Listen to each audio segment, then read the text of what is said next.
الرحمن الرحيم الحمد لله الذي بنعمته تتم الصالحات. الحمد لله الذي هدانا لهذا وما كنا لنهتدي لولا ان هدانا الله. وافضل الصلاه واتم التسليم على سيدنا محمد وعلى اله وصحبه اجمعين. السلام عليكم ورحمه الله وبركاته. D'après Anas ibn Malik, radiallahu anhu, un bédouin est arrivé à Médine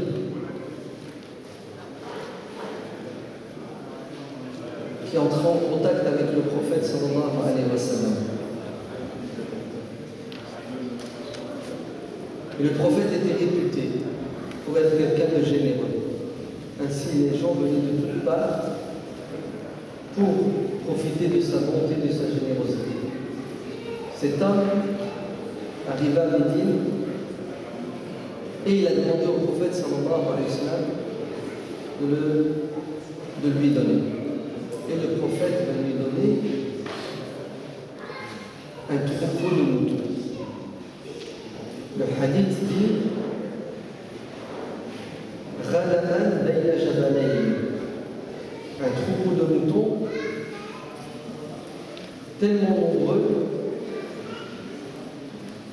qu'il emplissait la surface entre deux montagnes. Le bédouin rentre chez lui et interpelle son peuple en disant Ayyuhan nas, ô gens, convertissez-vous à l'islam. Car Muhammad sallallahu alayhi wa sallam est un homme généreux qui donne sans compter. Il ne craint pas l'indigence et la pauvreté.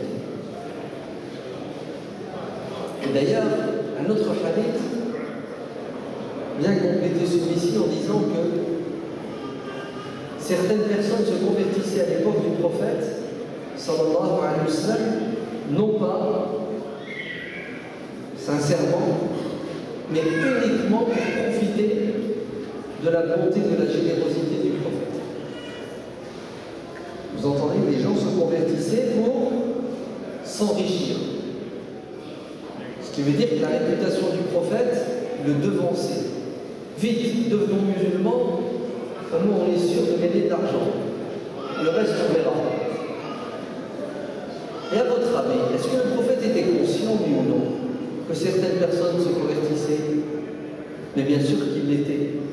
D'ailleurs, on a un autre hadith où des gens sont venus et ils ont demandé l'aumône et le prophète leur a donné sans compter. Et certains musulmans sincères de Médine, quand ils ont vu que ces gens-là n'étaient pas très sincères, en fait ils ont vu l'arnaque. Ils ont réagi en disant ô messager de Dieu, tu leur donnes et tu nous prives. Et le prophète sallallahu alayhi wa sallam dira à ses compagnons, je leur donne du matériel. Et vous, vous avez mieux que ce qu'ils ont. Mais ils vont rentrer chez eux avec des moutons, des chameaux, de l'argent, de la nourriture. Mais vous, vous avez le messager de Dieu qui va vous éclairer, qui va vous apporter ce qui va vous sauver sur terre et dans l'au-delà. Ainsi, le hadith dit que des gens se convertissaient pour profiter de la générosité dans un premier temps. Une fois qu'ils découvraient la beauté de l'islam, ces mêmes personnes revenaient l'année suivante, un an plus tard, cette fois non pas pour prendre, mais pour rendre. Non pas pour demander, mais pour donner. Ils revenaient avec des aumônes, avec des sadaqat et des zakat. Très bien. Première leçon. Si vous voulez gagner le cœur des gens, donnez-leur sans compter. Car là-bas n'attire personne. Au contraire, il fait fuir les gens. Le généreux attire les gens et les rapproche de lui. Le prophète sallallahu alayhi wa sallam a dit le généreux est proche de Dieu, proche des gens, proche du paradis. L'avare est loin de Dieu, loin des gens, loin du paradis, proche de l'enfer. Il faut choisir son camp. Ainsi, le prophète sallallahu alayhi wa sallam avait cette qualité, la bonté, la générosité. Et quand on dit donner, ce n'est pas donner uniquement du matériel, car tout le monde n'a pas les moyens de donner à profusion. Vous devez d'abord donner de votre personne. Oui. Et la première des choses, la plus importante, qui aura le plus d'impact sur les gens que vous devez donner, c'est l'amour. Donnez de l'amour. Et vous allez toucher le cœur des gens. Et vous allez rapprocher les gens de vous-même. Celui qui est avare d'amour fait fuir. C'est pour ça Abu Sufyan et d'autres compagnons, ils n'étaient pas musulmans dans un premier temps, ils se convertiront par la suite. Abu Sufyan, alors qu'il était l'ennemi du prophète à l'islam et qu'il le combattait, dira: j'ai visité des grands de ce monde, je suis allé dans les cours, j'ai vu comment les rois et les empereurs étaient respectés et craints. Mais croyez-moi, je n'ai jamais vu quelqu'un qui est aimé et respecté par ses adeptes et ses fidèles comme Mohammed sallallahu alayhi wa sallam. Vous entendez? Ce n'était pas de la crainte, ce n'était pas une volonté de profiter de sa personne, mais c'était de l'amour sans limite. Safwan ibn Umayya, qui va combattre le prophète jusqu'à la dernière minute, jusqu'à la prise de la Mecque. Et même après la prise de la Mecque, jusqu'à la bataille de Hunayn, Safwan était toujours dans le camp hostile, ennemi du prophète alayhi salam. Hunayn, une victoire éclatante dans un second temps, après un début de défaite dans un premier temps, va permettre aux musulmans de récupérer un butin comme jamais c'est arrivé. Des milliers de moutons, de chameaux, bref, un butin sans précédent. Et regardez Safwan, l'ennemi de Dieu de son prophète. Vous entendez? 21 ans d'hostilité. Safwan a même comploté pour assassiner le prophète avec son cousin Umayr ibn Wahb. J'ouvre une parenthèse, je vous raconte l'histoire pour que vous sachiez qui est cet homme. Safwan est assis avec Umayr ibn Wahb dans l'enceinte de la Kaaba. Il y a un échange entre eux. Umayr dit: ah, si seulement je pouvais trouver quelqu'un pour prendre soin de ma femme et de mes enfants, afin que j'aille assassiner cet homme. Si quelqu'un pouvait me garantir qu'après ma mort, ma femme et mes enfants seraient en sécurité, je suis prêt à me sacrifier. Aller à Médine, à le tuer, quitte à mourir. Safwan se retourne vers lui et lui dit: aucun problème. Tu as ma parole, mon cher cousin. Si tu ne reviens pas vivant, ta femme sera la mienne et tes enfants seront les miens. C'était des gens de parole, malgré leur règlement spirituel. Umayr prend la décision d'aller à Médine pour tuer le prophète sallallahu alayhi wa sallam. Il dit à son épouse: prépare ma monture et prépare ses armes. Où vas-tu, chérie? Lui dit sa femme. Il ne doit pas lui dire, c'est secret défense. Il n'y a que Safwan qui est au courant de son projet satanique. Et il ment à sa femme. Et il se dirige vers Médine. Et lorsqu'il arrive à la mosquée du prophète sallallahu alayhi wa sallam, il entre dans la mosquée et il salue les gens avec sa salutation: An'im sabahan, bonjour. Et Omar ibn Khattab qui était présent, qui avait le sens de la protection de la sécurité du prophète sallallahu alayhi wa sallam, dit aux compagnons: debout, interceptons cet homme, je ne lui fais pas confiance. je vois qu'il est mal intentionné. Il va vers lui, il dit, que veux-tu? Il dit, je suis venu rencontrer Mohammed pour négocier avec lui la libération de mon fils. Car son fils a été fait prisonnier juste après la bataille de Badr. Je suis venu rançonner mon fils. Et Omar lui dit, si tu étais venu rançonner ton fils, tu ne serais pas armé comme tu l'es. Ils l'ont encerclé et ils l'ont emmené. Et le prophète le reçoit et il dit au prophète bonjour, et le prophète de lui répondre, Dieu nous a enseigné une salutation qui est meilleure que la tienne. Assalamu alaikum. Très bien. Quel bon vent t'amène, ô Umayr. Ya Muhammad, je suis venu rançonner mon fils. Et le prophète sallallahu alayhi wa sallam lui dit, tu mens. Tu étais assis dans l'enceinte de la Kaaba avec Safwan, tu lui as dit et il t'a dit. Il lui répète exactement ce qu'ils ont compris. Vous savez ce que fait Umayr? Il dit à Mohammed, j'ai toujours douté de toi. Je me suis toujours dit que tu es un menteur. Tu ne reçois pas la révélation. Mais là, tu m'as donné la preuve A plus B que tu es le messager de Dieu. Car personne n'est au courant de mon projet. Sauf mon cousin Safwan, même ma femme ne le sait pas. Ashhadu an la ilaha illallah wa ashhadu anna Muhammadan rasulullah. Prenez votre frère, emmenez-le dans la mosquée et enseignez-lui la prière. Dit le prophète sallallahu alayhi wa sallam à Omar ibn al-Khattab, qui quelques minutes avant, écoutez bien, a dit aux Sahaba, debout, avec cet homme, non, hadal kalb. Vous entendez? C'est un ennemi, je ne lui fais pas confiance.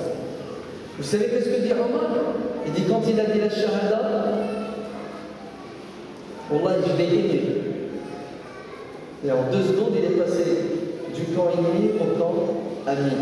Et Omar, en 2 secondes, il a changé sa posture. Maintenant, tu es mon frère. Il passe quelques jours à Médine, le temps d'apprendre les bases et les fondements de l'islam. Pendant ce temps-là, Safwan avait préparé les Mécois en leur disant, dans quelques jours, vous allez apprendre une bonne nouvelle. La mort de notre ennemi Muhammad sallallahu alayhi wa sallam. Ils excitent. Les jours passent et voilà Safwan qui revient. Pardon. Umayr ibn Wahb qui revient, vivant, en bonne santé. Safwan est le premier à l'interpeller. Alors, tu l'as tué? T'as réussi? Il a dit non, il y a Safwan. Il est le messager de Dieu. Voilà ce qui s'est passé, voilà ce qu'il m'a dit. Vous savez ce que Safwan va lui dire? Tu n'es plus mon cousin.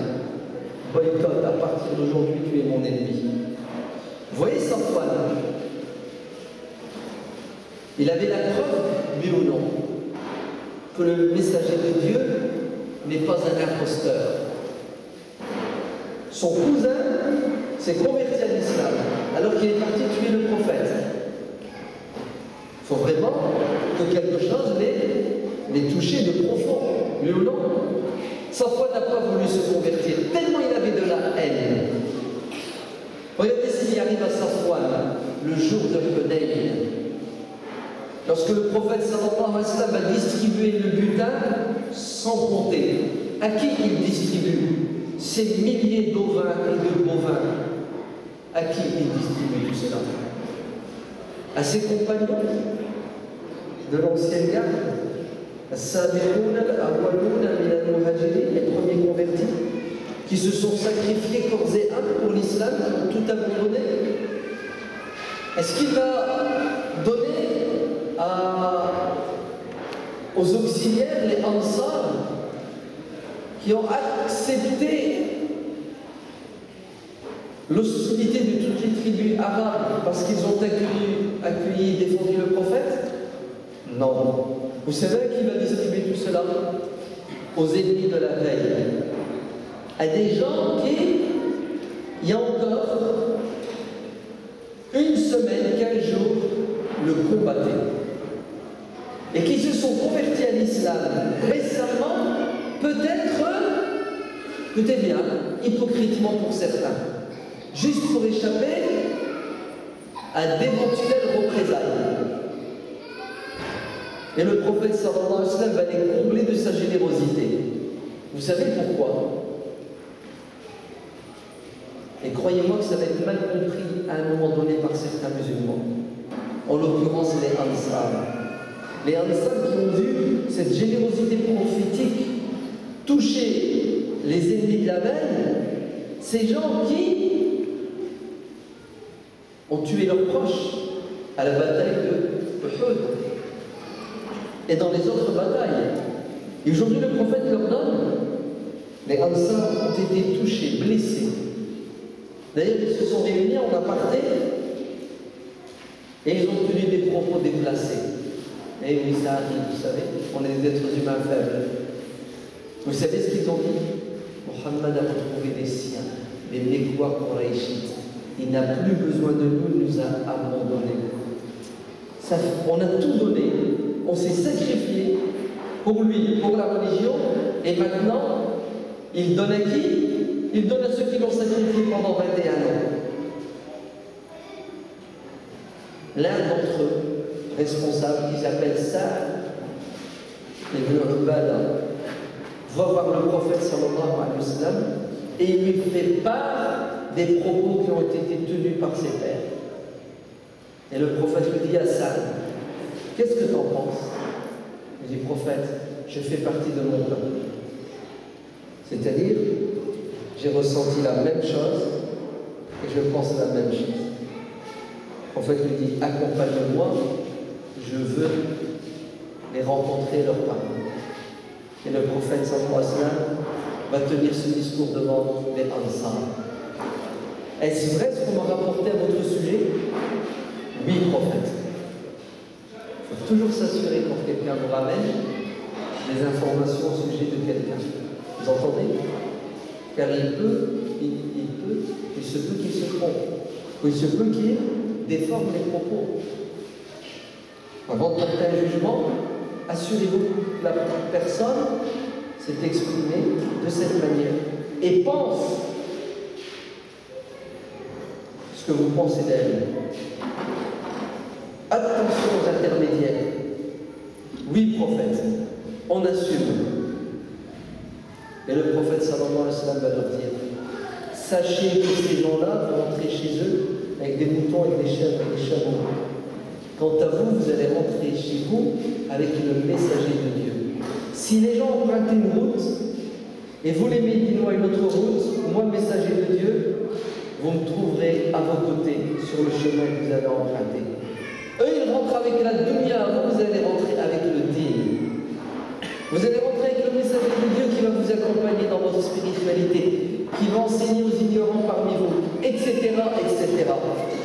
Ils ont tous baissé la tête et se sont mis à pleurer, car ils regrettent leurs propos et leur posture. Il n'y a pas photo quand même. Non?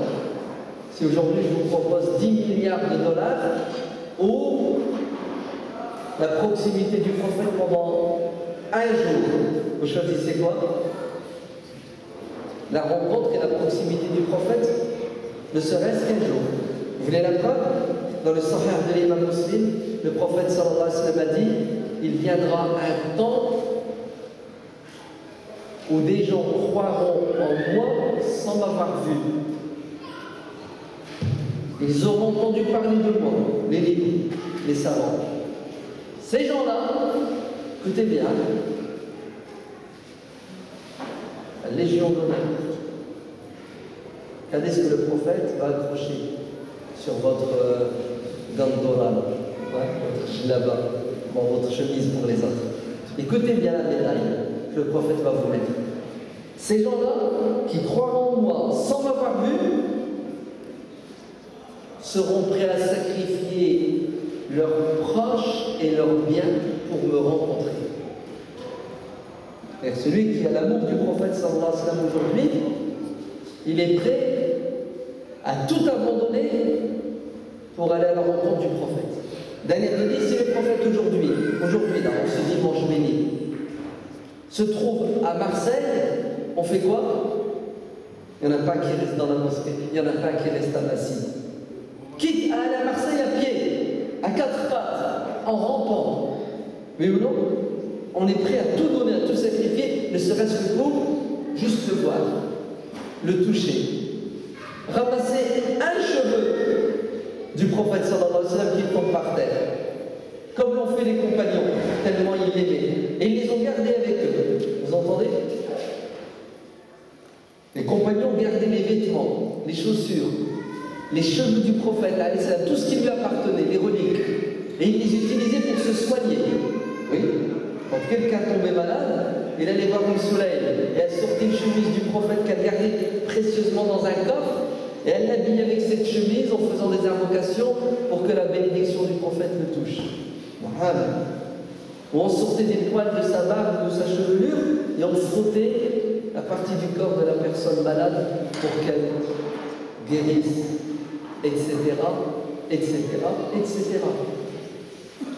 Donc vous, Ansar, vous aurez mieux que al-mu'allafatu qulubuhum, ces nouveaux convertis qui ont besoin, pour rester dans l'islam, de quoi?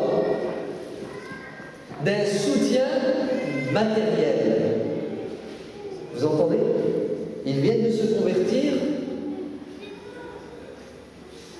Non, il n'y cédait plus. Hein? Le mec qui avait un commerce de vin, c'est ça?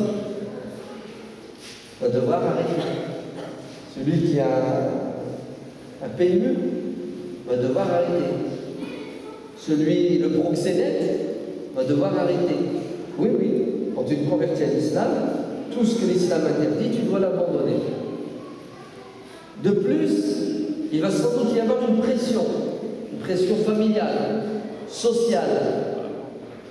Alors le prophète sallallahu alayhi wa sallam avait une stratégie. Il voulait gagner les cœurs, toucher les cœurs des gens, à n'importe quel prix. Vous entendez?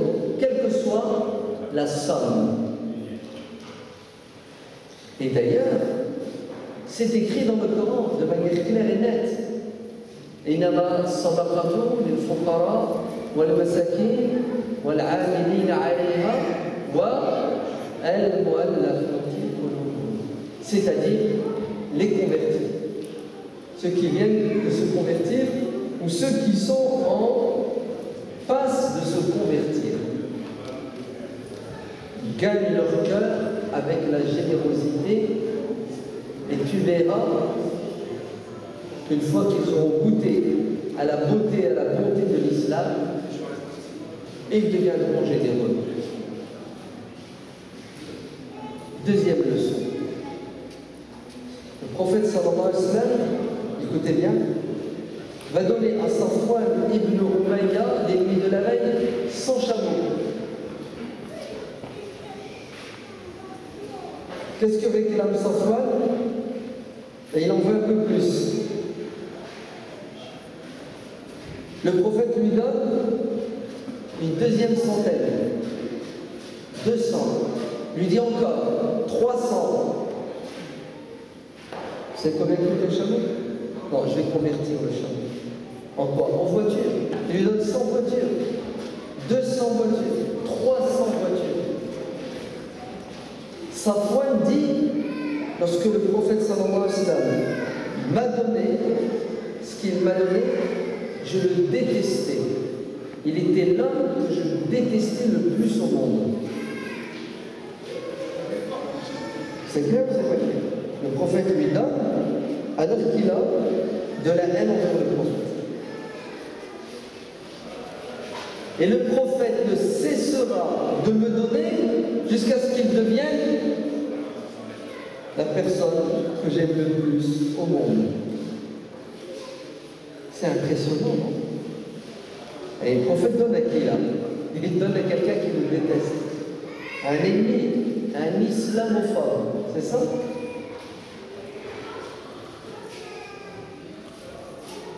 Le prophète sait pertinemment qui il est. Et le prophète a un objectif, c'est sauver les gens des flammes de l'enfer. Quel est le prix? 100 chameaux? Pas de problème. 200? 200. Tu veux combien? Moi, je veux sauver ta peau. Ta peau n'a pas de prix pour moi.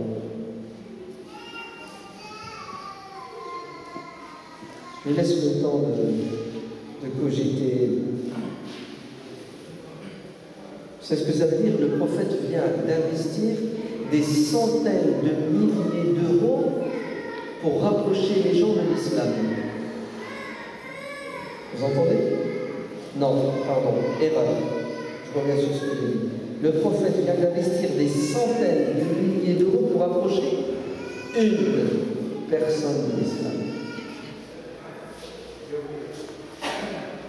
Et aujourd'hui, vous avez des musulmans qui ont une lecture littéraliste, décontextualisée des textes qui mènent à quoi? Qui mènent au rejet, à la haine de celui qui n'est pas musulman sous prétexte qu'il est maudit et qu'il doit aller en enfer. Et c'est un malheur de lui dire, viens, on va faire une activité pour rapprocher les gens de l'islam, ne serait-ce que pour qu'ils n'aient plus peur de l'islam. Et tu dis, oh non, ce sont des mécréants, je ne vais pas investir mon argent pour des koufars, des mécréants. Vous voulez que je vous donne la preuve? Je vais vous donner deux exemples. Deux exemples diamétralement opposés. Une lecture littéraliste aberrante qui fait fuir les gens de Dieu, de son prophète et de l'islam, et une littéraliste, une lecture intelligente, conforme aux principes de notre religion. Un frère, pas loin, ici dans notre région, à Corbeil-Essonnes, il a un restaurant, très bon restaurant, gastronomie française, délicieux. Je vous le recommande. Le restaurant s'appelle la Table Servi. Je ne fais pas de la pub, mais je mets en exergue les gens qui pensent bien, qui agissent bien. Il avait un projet au début du Ramadan. C'est d'offrir chaque soir un repas pour 5 convertis. 5 convertis tous les soirs vont à son restaurant et ils sont servis comme des rois, à ses frais. Je vous dis pas, c'est pas du kebab. Non, c'est pas du kebab. C'est de la gastronomie française, c'est du luxe. Le frère m'a invité, j'ai mangé dans son restaurant. C'est le deuxième restaurant, halal, musulman, etc., que j'ai trouvé à la hauteur. Ouais. Le problème, c'est quand il a ouvert les inscriptions, il y a eu plus que 30 fois 5, 150 personnes. Et vous savez pourquoi il a eu cette idée? Il a dit beaucoup de gens se convertissent à l'islam, font le ramadan seuls, leurs familles ne sont pas musulmanes. Alors il a voulu créer des repas ramadanesques pour que ces gens-là se retrouvent dans une ambiance religieuse, spirituelle, fraternelle. Allah, c'est à son honneur.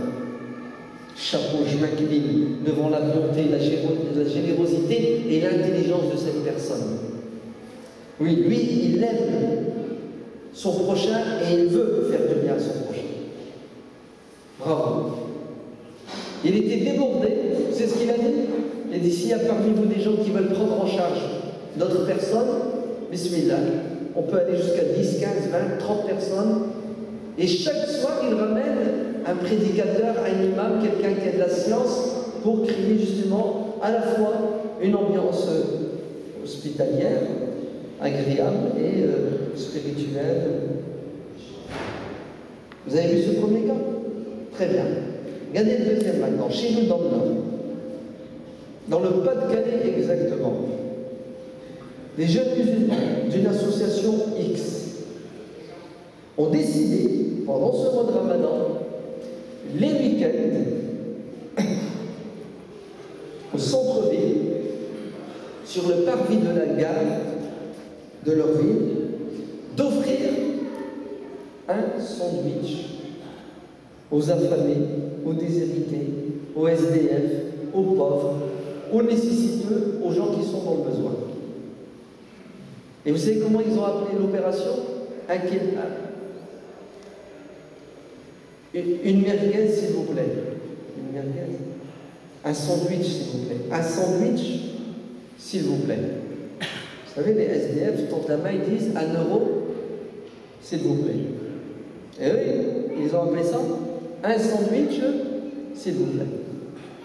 Pour que cela se fasse, ils ont décidé d'aller frapper à la porte de boucheries musulmanes, de boulangeries musulmanes, pour que les commerçants participent. Ainsi, ils sont allés voir un frère, ils ont dit voilà notre projet, on voudrait le samedi nourrir autant de personnes. Voilà l'objectif. Déjà pratiquer un volet de notre religion qui est l'humanitaire, ils donnent à manger à ceux qui ont faim, c'est islamique, indépendamment de leur quoi? De leur couleur, de leur religion, de leur sexe. Vous êtes d'accord? Non? Au cas où certains parmi vous oseraient dire ah non, non, moi la sadaqa c'est pour celui qui croit en Dieu, celui qui ne croit pas en Dieu qui crève de faim. Ça va? Il n'y a personne qui dit ça? Non mais, si vous le pensez parce qu'on vous l'a dit et que vous y croyez, dites comme ça, je démonte la vie. Ça dépend, parce que si on est dans la rue par exemple, oui. On pense qu'en fait cet argent, parce oui. que moi je vois les livres où je vois... J'ai compris ce que tu as dit. Le frère dit c'est relatif.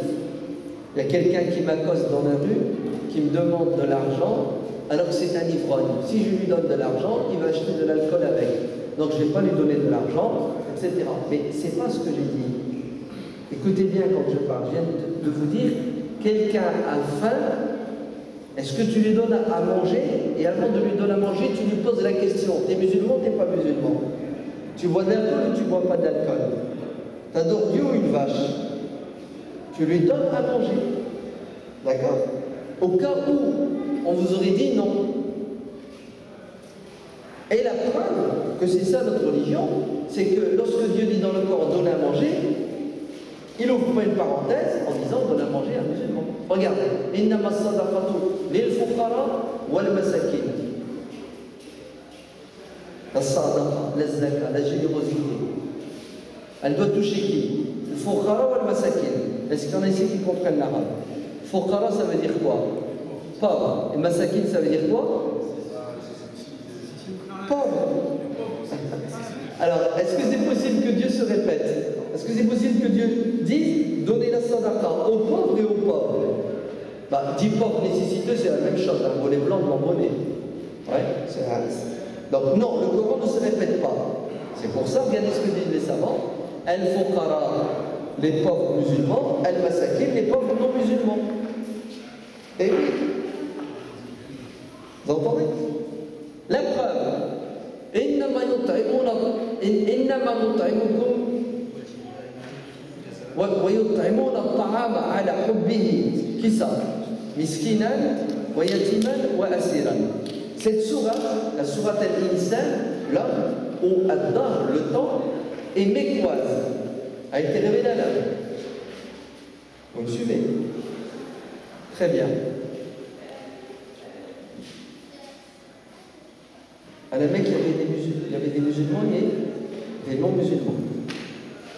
Vous êtes d'accord? À la Mecque, est-ce qu'il y avait des prisonniers musulmans? Allez, est-ce que le prophète sallallahu alayhi wa sallam avait une prison pour mettre en prison les prisonniers musulmans? Non. Très bien. Regardez ce que dit la sourate. Et il donne à manger à qui? Aux nécessiteux, le miskin, le pauvre, al-yatim, l'orphelin, et le prisonnier. Et les seuls prisonniers qui existaient à l'époque, c'était les prisonniers non musulmans qui sont venus combattre le prophète alayhi salam à la bataille de Badr. Allez, ils sont tombés prisonniers parce qu'ils sont venus combattre le prophète. Les prisonniers, on les a mis où? Il n'y avait pas un bâtiment qui s'appelle la prison de Médine. Ils ont été dispatchés parmi les musulmans de Médine. Chacun, en fonction de ses moyens, prenait un prisonnier, s'il a une pièce, une chambre, et il est dans cette chambre, menotté, et qui devait le nourrir? Celui qui lui offrait l'hospitalité. Ainsi, regardez ce que faisaient les compagnons à Médine avec leurs prisonniers non musulmans. Et lesquels de prisonniers? L'ennemi qui est venu leur faire la guerre. Regardez ce qu'ils faisaient. Ils privaient leurs femmes, leurs enfants et leurs propres personnes pour donner aux prisonniers.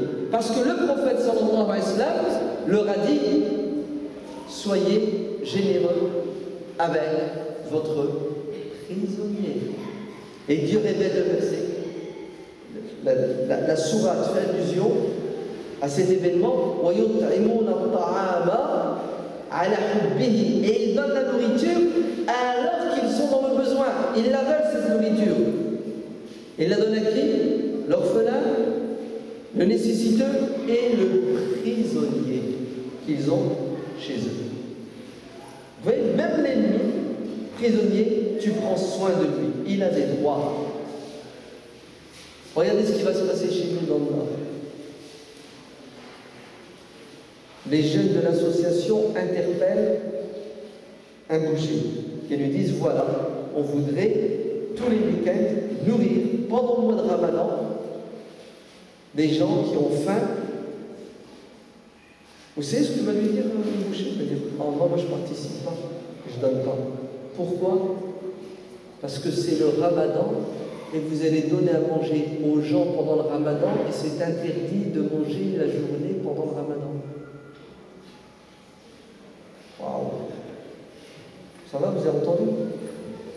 Le frère lui dit: oui, mais ils ne sont pas musulmans, ils ne font pas le Ramadan. Logique ou pas logique? Réponse. Vous êtes prêts? Oui, mais vous les incitez à désobéir à Dieu. Vous devriez leur dire de jeûner et de ne pas manger. Alors, qu'est-ce que vous en pensez? En fait, des arguments qui ne tiennent pas la route pour justifier quoi?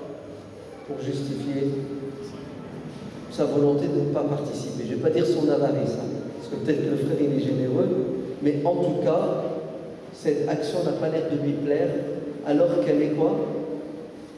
Mais vous allez voir. Alors, encore celui-ci, j'ai envie de dire, il est sincère, il s'investit dans d'autres activités, celle-ci ne lui plaît pas, ou il n'a pas envie de s'investir, et il a sorti une argumentation bidon. Vous êtes d'accord? Regardez le deuxième. Ils vont voir quelqu'un qui a un restaurant, un kebab, ça va? Et il lui demande de participer financièrement et avec de la sauce, etc. Réponse. Alors, cette fois, c'était une femme musulmane. D'accord? Avec toute la panoplie de la musulmane pratiquante, etc. Ça va, vous voyez ce que je veux dire? L'autre aussi, il avait ce qu'il fallait. Elle refuse. Pourquoi? Même argument. Vous donnez à manger à des gens la journée, alors que c'est le Ramadan, c'est haram. Vous jeûnez, vous ne mangez pas, vous ne donnez pas à quelqu'un qui ne jeûne pas à manger parce que vous participez avec lui au péché qu'il fait. Le frère ne va pas lui sortir l'argument de tout à l'heure. Ouais, ils ne sont pas musulmans. C'est ce qu'il va dire. Mais tu as un restaurant, tu donnes à manger aux gens, ils viennent chez toi, ils achètent, tu es ouvert toute la journée. Réponse, vous savez c'est quoi? Ouais, mais ça c'est pour gagner ma vie. C'est pour gagner ma vie. Le frère n'a pas pu se retenir, il m'a dit: nous, c'est pour leur apporter la vie qu'on fait ça. Toi, tu es un égoïste, tu veux gagner ta vie, tu leur donnes à manger pour gagner du fric. Nous, on dépense notre fric pour leur apporter la vie. C'est beau ou c'est pas beau? Vous avez compris la générosité, ce que c'est? Le prophète sallallahu alayhi wa sallam a donné des millions d'euros, des centaines de milliers d'euros à Safwan, qui le détestait, et il a tellement donné qu'à un moment donné, Safwan, il a craqué. Il a dit non, c'est pas un imposteur, c'est pas un homme comme les autres. Ça ne peut être qu'un messager de Dieu. Un homme normalement constitué ne fait pas ça. Vous entendez? Un homme normalement constitué n'est pas aussi généreux que cela. Ils ont dit du prophète sallallahu alayhi wa sallam qu'il était généreux, et quand c'était le ramadan, il était encore plus. C'est ça? Sa générosité s'exprime encore plus pendant le ramadan. En donnant, un jour, je crois que c'était après la bataille de Hunayn aussi, on l'a bousculé, en criant, en lui disant donne, donne, je veux. Et on l'a tellement bousculé qu'il a perdu sa cape. Et le prophète prend sa cape et la remis, dit arrêtez. Je jure par Dieu que si j'avais autant de bêtes que le nombre d'arbres que vous voyez, il était dans une vallée où il y avait des centaines et des milliers d'arbres. Je vous jure par Dieu que je vous distribuerai tout ce que j'ai, car je ne suis pas avare, je ne suis pas un lâche et je ne suis pas un menteur. Vous entendez? Je ne suis pas avare, bakhilan, je ne suis pas un menteur, kadouban, et je ne suis pas jaban, un lâche. Ne vous inquiétez pas. Ce que j'ai, je le donne. Et regardez jusqu'où ça va. On l'interpellait et on lui disait, ô messager de Dieu, donne. Et il n'avait pas. C'est ce qu'il faisait, une promesse. Et les personnes revenaient, et le prophète n'oubliait pas ses promesses. La preuve, un jour il a fait une promesse à un compagnon qui s'appelle Jabir ibn Abdillah, il lui a dit, ah Jabir, dès que je recevrai la zakat du Bahreïn, tu auras ta part, car Jabir était fortement endetté et son père est tombé martyr à la bataille de Uhud, et il devait prendre en charge ses 8 sœurs. Le prophète est mort entre-temps. La récolte de la sadaqa de Bahreïn n'arrivera qu'après la mort du prophète, lorsqu'Abou Bakr devint calife. Vous savez qu'est-ce qu'a fait Abou Bakr? En public, annonce publique. Ô musulmans, toute personne à qui le prophète a fait une promesse, qu'elle vienne me voir, car je suis son successeur et je vais assumer. Toute personne à qui le prophète devait quelque chose, qu'il vienne me voir, il aura. Et Jabir est venu. Il a dit, le prophète m'avait dit ceci et cela. Et Abou Bakr va lui donner. Il lui dit, compte ce que je t'ai donné. 100 000 dirhams. C'est ce que va dire Abou Bakr. Il lui dit, je te donne le double de ce que tu viens de recevoir. C'est-à-dire, je t'ai donné, et je vais te donner 2 fois plus, comme le prophète faisait. Quand il donnait sans compter et il étonnait les gens. Un homme est venu le voir, et c'est son oncle, Abbas, si ma mémoire est bonne. Et le prophète lui donne sa part. Et l'Abbas, dans son vêtement, il le remplit. Il remplit, jusqu'à ce que ça déborde et qu'il n'arrive même plus à se mettre debout tellement il a reçu. Et le prophète sallallahu alayhi wa sallam lui a fait comprendre qu'il était bon, qu'il était généreux et que sa générosité n'avait pas de limite. Un jour, Bilal, qui est un des trésoriers du prophète sallallahu alayhi wa sallam, reçoit cet ordre du prophète. Anfiq ya Bilal, donne. Et quand je te dis de donner un tel, les aide. En fait, c'est un chef d'État. Il distribue, il aide. D'accord? Quand je te dis de donner, donne.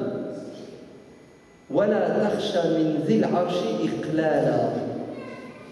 Ne crains pas de la part de Dieu une pénurie.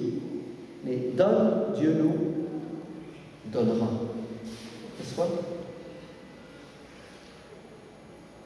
C'est vrai que la communauté musulmane est à l'image de son prophète parce qu'elle est généreuse. Regardez ça. Vous avez vu? Il manque 1 million d'euros. Objectif Ramadan 500 000 euros. Avant-hier, vous avez fait une collecte de 180 000 euros, c'est ça? C'est incroyable. 180 000 euros en une soirée. Alors que ça fait 4 ans que vous donnez. Et on a vu. On a les preuves que vous donnez. Regardez, la mosquée est là.